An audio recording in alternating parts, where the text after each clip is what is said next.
বাইগুন বাজমু, তাই বাইগুন বাজমু এর লাগে মুই কিন্তু এককাল 2টা বাইগুন লইছি, একটা আজকে বাজমু আর একটা রাখি দিমু, 2টা কিন্তু বাজমু না। তো এর লাগে মুই আজকে একটা কাটতে লইছি এককালে বড় বড় মোটা মোটা করিয়া, তা কাটতে এখন কিন্তু মুই দিয়ে দিতেছি হলদির গুঁড়া, দিয়ে দিমু পরিমাণ মতো লবণ, দিয়ে এককালে লবণ হলদি দিয়ে মাইকে তারপর বাজমু। এই বাজার লাগে কিন্তু লবণ ভালো করে মাখতে হইবে, নাইলে কিন্তু আল্লে আল্লে লাগবে। তো এখন মুই দিয়ে দিছি কিন্তু সয়াবিন তেল, সয়াবিন তেলটা একটু গরম হলে মুই একটা একটা করে বাইগুন সব দিয়ে দিমু।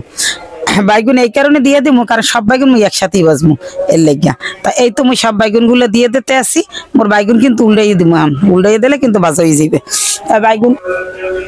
এই তো দেখেন এককালে কিন্তু মোর বাইগুন রয়েছে, হ্যাঁ পরে রান্ধি তেল কম হয়েছে, একটু তেল দিলাম, তেল দিয়ে কিন্তু মোর বাইগুন উল্লেই দিছি। দেখছেন কেমন লাল লাল হয়েছে বাইগুনটা, দেখতে কিন্তু একসের ভালো হয়েছিল, যেমন ভালো হয়েছিল খাইতেও কিন্তু জম্মের মজা হয়েছিল।